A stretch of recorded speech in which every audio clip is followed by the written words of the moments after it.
6.32%।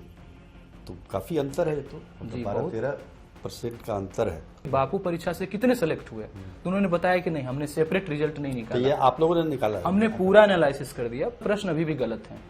मतलब एक्सपर्टाइज क्या है बीपीएससी का, आप समझ सकते हैं कि 150 प्रश्न बनाते हैं, 4 उन्होंने डिलीट किया। 18 प्रश्न पत्र का गलत होना। पर महात्मा गांधी परीक्षा परिसर में अगर ऐसा हुआ है तो फिर क्या आप लोगों को क्या गड़बड़ लग रहा है? जी, सबसे पहले तो कि जब 66वीं में हुई थी तो 500 से 550 बच्चे थे। ठीक है। यहाँ पे 22 सेंटर में बदला गया। यहाँ पे जो स्ट्रेंथ था वो 12,012 बच्चों का स्ट्रेंथ था।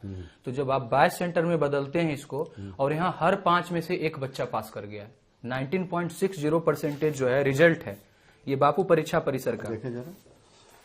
अच्छा, जो 4 जनवरी को जो री एग्जाम हुआ था, जी। उसमें जो 12,000 बच्चे शामिल हुए थे, मतलब जिसका एग्जाम कैंसिल हुआ था 13 दिसंबर को, उसमें से अपीयर हुए थे 5,943 जी, और उसमें पास होने का परसेंटेज है 19.60%, यानी 19.60% छात्र पास हुए थे। जबकि जो रेस्ट ऑफ छात्र थे, जो जिन्होंने 13 दिसंबर को परीक्षा दी थी, उनका परसेंटेज है 6.32%। तो काफी अंतर है, ये तो 12-13% का अंतर है। तो ये भी एक वैलिड पॉइंट है कि आखिर या तो हो सकता है कि उस समय कुछ सरल प्रश्न पूछा गया हो री एग्जाम में। क्या आप लोगों को ऐसा लगता है? नहीं, सबसे पहली बात कि 13 की जो परीक्षा थी, माननीय चेयरमैन ने जो बोला है कि एलिमेंट ऑफ सरप्राइज देंगे हम, परीक्षा का पैटर्न इसी पे होगा, आप लोग तैयारी कीजिए। आपका यूपीएससी लेवल मतलब 68वीं और 69वीं में जो पेपर हुआ उस लेवल का होगा। जब हम लोग पेपर देने गए तो सही में एलिमेंट ऑफ सरप्राइज था, पूरे फैक्ट थे, हल्का हल्का प्रश्न पत्र था, जैसे रेलवे ग्रुप टी में होता है। अब इन्होंने पूरा का पूरा रिजल्ट के साथ केवल रिजल्ट नहीं दिया, पूरा एनालिसिस कर दिया 3 पन्नों में कि 120 नंबर लाने वाले मात्र 1 बच्चे हैं, वो भी बच्चा गर्दनी बाग का।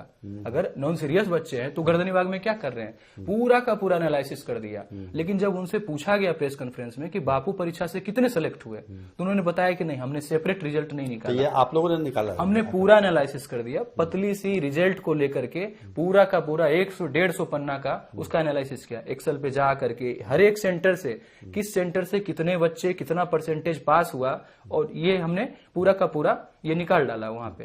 तो यहाँ पे जो दिखता है कि 13 तारीख के लिए मानते हैं कि एलिमेंट ऑफ सरप्राइज था, पेपर फैक्चुअल थे, ग्रुप डी टाइप के पेपर थे, जो बच्चे सीएससी का तैयारी करेंगे, सिविल सर्विस एग्जामिनेशन का, उनके लिए सही में।